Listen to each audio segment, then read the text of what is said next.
Hello and welcome to History 215 Online. This is the entirety of U.S. history. Um, we are on Chapter 17 this week and we are talking about the Industrial Revolution.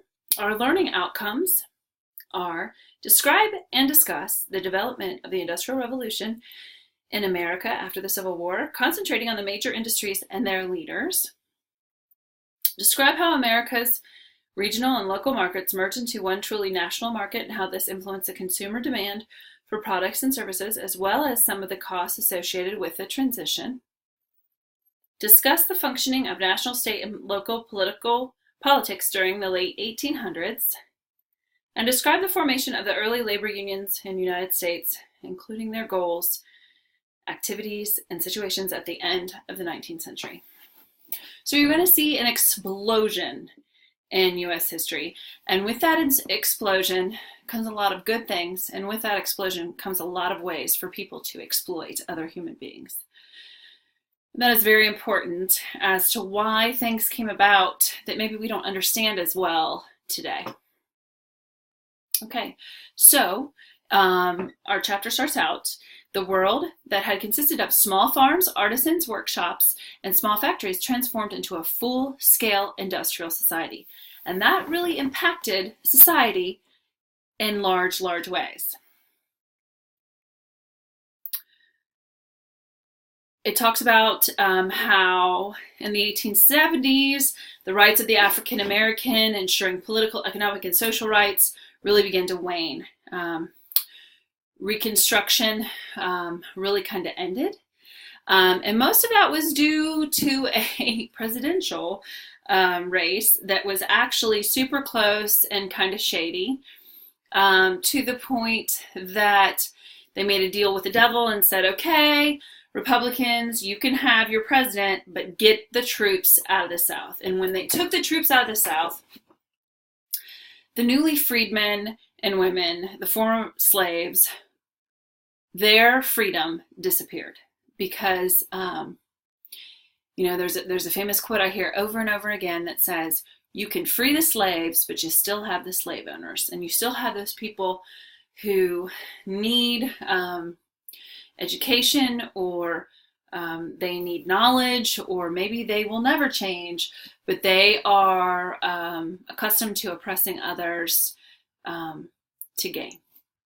So, the African Americans, their rights really kind of went downhill after the 1870s and really didn't pick back up until the Civil Rights Movement in the 1960s.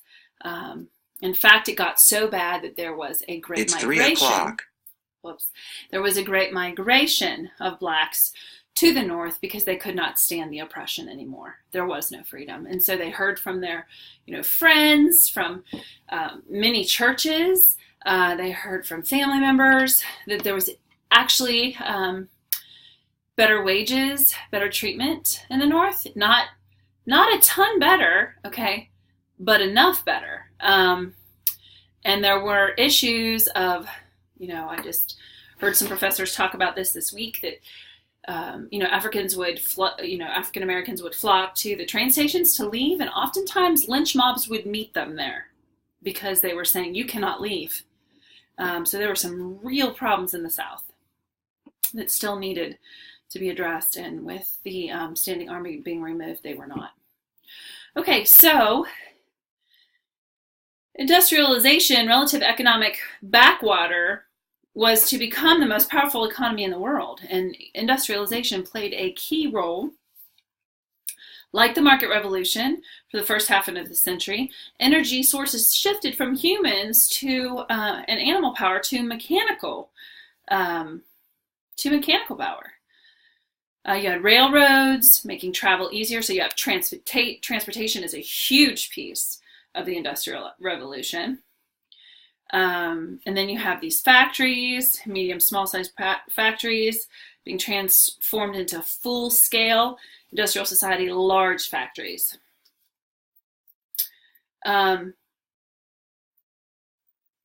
And with all these awesome opportunities to make money and this economic boom, you have tons of corruption. Okay, you have a ton of corruption.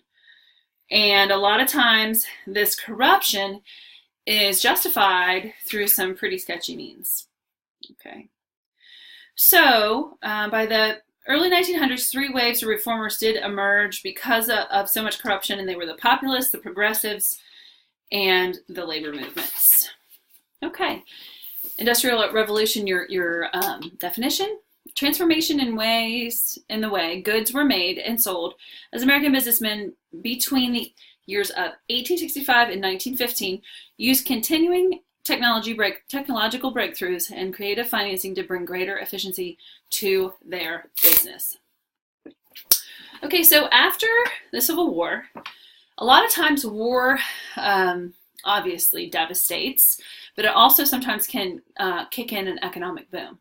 I know we see this later on with World War II, but there are some wars where it doesn't, and there are some wars where it really does. Civil War, there was industrialization going on before, but after the Civil War, it really picked up. Technology that was made, they talk about the refrigerator car so that they could feed the Union soldiers. That technology was for army use, military use. That military science kind of different minds were making refrigerator cars, which could later be switched over to the different markets and businesses. Okay. More Americans left farming to work in factories.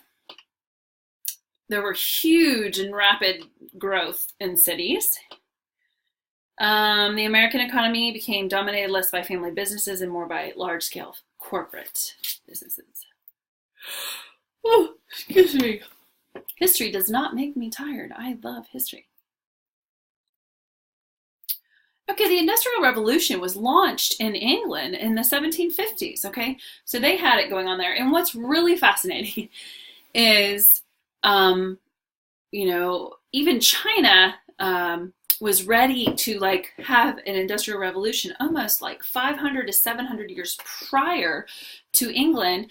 But because of their technology ran into and kind of smashed in with their growing population out of control and trying to feed their population, they weren't able to get there as early as they should have been and forecasted. And one thing that's really interesting, we're going to talk about smelting and this sort of thing. This smelting system was actually developed in China almost 1,000 years prior. They had technological advances in China that we never hear about because, now this is called U.S. history. Now we teach world history. It used to be called Western civilization, where we kind of just conjured up all the things of the West and we ignored the East and their contributions. And now, as a historian, we really look at, what were the Eastern contributions? Huge, huge contributions. And, the Muslim culture and their amazing handle on information and algebra and math and astronomy and science, all this stuff that they had in libraries during Europe's Dark Ages. And we were in the Dark Ages due to strict control by the church. The rest of the world was flourishing. They were having their Renaissance, which is just mind-boggling because you never hear about that in high school. Anyway, so let's get back to this. England, 1750s, they were having an industrial revolution. Then you have the railroads, and there were robber barons, and they just wanted to get rich. And they treated their workers as expendables. They did not treat them well, and there were several ruthless, ingenious businessmen during this time. And they just wanted to get rich. Greedy capitalism really, really can mess up society. And that is why later on the labor unions come in and that sort of thing. I wanted to read a quote or just point it out on page 299. It talks about from 1880 to 1900, 35,000 workers in the U.S. died in some way due to assembly lines not being safe. All right. There was definitely a place for labor unions. There still is today. I know that there's an argument for that because sometimes it gets a little overwhelming. And I'll be honest, as a teacher, I have had some very poor encounters with labor unions, but they were to save these lower class workers who were being worked to death. Okay. And we just need to make sure that we evaluate them and that they're balanced, okay? Because when you see where labor unions come in and actually save the people, it's amazing, okay? And it was definitely needed. Right, 3 reasons why. The American industrialization expanded when it did. The Civil War, it kind of sparked this production. It was needed to rebuild.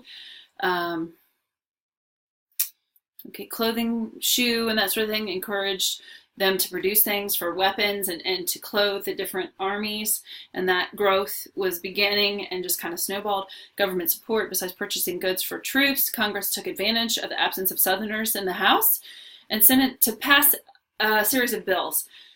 Pretty much, the South had no political say for a really long time after the Civil War. And it's really too bad because I really believe if you study it, Lincoln's plan to allow the Southerners back in to democracy was very well thought out, and it was a great plan. But his vice president was a Southerner, Johnson, that was scorned by the South, so he was trying to punish them. The revenge tactics, not a good idea in politics. Lincoln was just a really wise man. So they passed a lot of bills to get things done, and the North was more industrialized. So they were passing industrialization type legislature. Technology breakthroughs, we talked about the refrigerator, cars for the railroads, abundance of scientific developments. You know, something that is fascinating to me, and there's a professor at UC that does a fantastic job of this, is prosthetics. And that technology kind of came in after the Civil War, as well as medical breakthroughs through the Civil War. So you have all this technology coming from the Civil War. All right, so we talk about the bridges. What's it talk about else? Let's see. Petroleum and oil, again, you have some issues with robber barons and people taking huge advantage. The telephone is invented. You have this vertical integration, and you have horizontal integration. They talk about the Brooklyn Bridge, which is fantastic because John R. Roebling built the Roebling Bridge in Cincinnati. That was kind of his model. And then he built the Brooklyn Bridge, which was a much higher scale and really gave transportation, crossing bridges, all that sort of thing, just a huge breakthroughs in technology. So I'm a huge fan of Brooklyn Bridge and the Roebling Bridge in Cincinnati. The typewriter, that invention opened up tons of jobs for women. In an otherwise patriarchal society, there was a door that was open for them. You have the stock market. Advertising was a huge advertising revolution. At first, a lot of the advertising was really demeaning, some of it, and really not based on truth. So that they had to have some some different regulations set on that as well later on, because some of it was very false. Technology and transportation really just went hand in hand. There were monopolies. There were harmful business prices. There was price gouging. There were the boss system,